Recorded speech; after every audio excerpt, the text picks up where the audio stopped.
ಇವತ್ತು ಹಳೆ ಮನೆ ಹತ್ರ ಬಂದಿದ್ದೆ ಡಾರ್ಲಿಂಗ್. ಒಟ್ಟಿನಲ್ಲಿ ಹಳೆ ವಸ್ತು ಆಗಲಿ ಹಳೆ ಜಾಗ ಆಗಲಿ ಕೊಡೋ ಫೀಲೇ ಬೇರೆ. ಸೊ ಅದಕ್ಕೆ ಒಂದು ವಿಡಿಯೋ ಮಾಡ್ಕೊಂಬಿಡೋಣ ಅಂತ ನಮ್ಮ ಬೆಂಗಾಲಿ ಹುಡುಗಿನ ತುಂಬ ದಿನ ಆಯಿತು ಈ ಥರ ಲೈವಲ್ಲಿ ನಿಲ್ಲಿಸಿ ವಿಡಿಯೋ ಮಾಡಿತ್ತು. ಸ್ವಲ್ಪ ಕಾರಣಾಂತರಗಳಿಂದ ಬ್ರೇಕ್ ಕೊಡಲಾಗಿದೆ. ಸೊ ಇವಾಗ ಐಮ್ ಬ್ಯಾಕ್ ಅಂತ. ಎಷ್ಟು ಚೆನ್ನಾಗಿದೆ ನೋಡಿ, ಗುಂಡಿಗೆ ಬುರ್ಬುರ್ ಮಗ ಅಂತಾರೆ ನಮ್ಮಮ್ಮ. ಸೊ ಸಖತ್ ಫೀಲ್ ಕೊಡುತ್ತೆ. ಸೊ ಅದಕ್ಕೆ ಇವಾಗ ವಿಡಿಯೋ ಮಾಡೋಣ ಅಂತ ಬಂದು ನೋಡೋಣ. ಏನು ಗೊತ್ತಾ, 300cc CM ಮತ್ತು ಇದರಲ್ಲಿರೋದು ಡ್ಯುಯಲ್ ಸಿಲಿಂಡರ್ ಅಲ್ವಾ, 300cc ಕೊಡುತ್ತೆ. ಮತ್ತು 265 mn.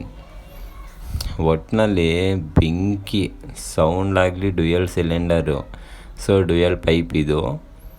ಸೊ ಒಂದೇ ಒಂದು ಹಾರನ್ ಕೊಟ್ಟಿದ್ದಾರೆ ಸುಮ್ಮನೆ ಬೇಕಾಗ್ಬಿಟ್ಟು ಅಂತ. ಸೌಂಡ್ ಕೇಳಲ್ಲ. ಮತ್ತು ಇದು ಬ್ಯೂಟಿ ಮೇಂಟೈನ್ ಮಾಡಬೇಕಲ್ಲ, AC ಇರಲಿ ಅಂತ ಕೂಲರ್ ಕೊಟ್ಬಿಟ್ಟಿದ್ದಾರೆ.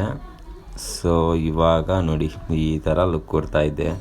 ಎಷ್ಟೋ ಜನ ಅಂದ್ಕೊಂಡಿರ್ತಾರೆ ಇದಕ್ಕೆ ಸೆಂಟ್ರಲ್ಲಿದೆ ಶಾಕ್ ಅಬ್ಸರ್ ಅಂತ, ಅದು ಸೈಡಲ್ಲಿದೆ, ಗೊತ್ತಾಗಲ್ಲ ಸಡನ್ನಾಗಿ ನೋಡಿದ್ರೆ. ಸೊ ಇದಕ್ಕೂ ಅಷ್ಟೇ ನಾನ್ ABS, dual disk. So break pad heavy costly ಏನಿಲ್ಲ, ನಾರ್ಮಲ್ ನಮ್ಮ 390ಗೆ ಹೆಂಗೆ ಹಾಕ್ತೀವೋ ಆ ಥರ ಹಾಕ್ಕೊಂಡ್ರೆ ಸಾಕು. ಬಟ್ ಕ್ವಾಲಿಟಿ ಮೇಲೆ ಡಿಪೆಂಡು. ಸೊ ಈ ಕಡೆ ಅಲಾಯ್ ವೀಲ್ ಮಾತ್ರ ಭಾರಿಯಾಗಿದೆ. ಕೊಡುವ ನೋಡಿ, ಪ್ಯೂರ್ವೆಲ್ ಈಗೋ. ಅಂದರೆ ಇದಕ್ಕೊಂದು ಕ್ಯಾಪ್ ಹುಡುಕ್ತಾ ಇದ್ದೀನಿ, ಸಿಕ್ಕಿಲ್ಲ. ಅಂದರೆ ರೇರ್ ಅಲ್ವಾ ಸಿಗೋದು ಇವಕ್ಕೆಲ್ಲ ಪಾರ್ಟ್ಸ್ಗಳು, ಅದಕ್ಕೆ. ಒಟ್ಟಿನಲ್ಲಿ ಡ್ಯುಯಲ್ ಸಿಲಿಂಡರ್ ಅಂದರೆ ಡ್ಯುಯಲ್ ಹೆಡ್ ಅಲ್ವಾ, ಭಾರಿ ಕೊಡುತ್ತೆ ಸೌಂಡು. ಅದು ಇಂಜಿನ್ ಅಷ್ಟು ಉದ್ದ ಐತೆ ಅಂದರೆ ಅಪ್ಪ ಶಾಕ್ ಆಗುತ್ತೆ ನನಗೇ. ಫುಲ್ಲು ಡೀಪಾಗಿ ಕುತ್ಕೊಂಡು ನೋಡಬೇಕು, ಅಬ್ಸರ್ವ್ ಮಾಡಬೇಕು.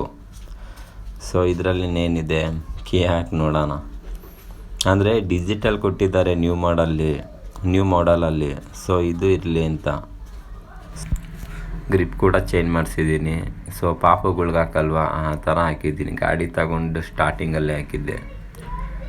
ಸೊ ನೋಡಿ, ಮೀಟರ್ ಮಾತ್ರ 1000 RPM. 888 ಬರುತ್ತೆ, ಮಸ್ತಾಗಿ ಕೊಡುತ್ತೆ ಫೀಲು. ಸೊ ಇನ್ನೇನಿಲ್ಲ, ಆಕ್ಸೆಸರೀಸ್ ಎಲ್ಲ ಏನು ಜಾಸ್ತಿ ಹಾಕ್ಸಿಲ್ಲ. ಸೈಡ್ ಮಿರರ್ ಹಾಕ್ಸಿದ್ದೆ, ಹೋಯ್ತು. Up and down 4 indicator. ಇದು ಸೈಡ್ ಇಂಡಿಕೇಟರ್ಸು. ಹಾರನ್ ಒಳ್ಳೆ ಚಿಕ್ಕ ಹುಡುಗರು ಹೊಡೆದಂಗೆ ಹೊಡೆಯಲ್ವಾ ಆ ಥರ ಇರುತ್ತೆ ನೋಡ.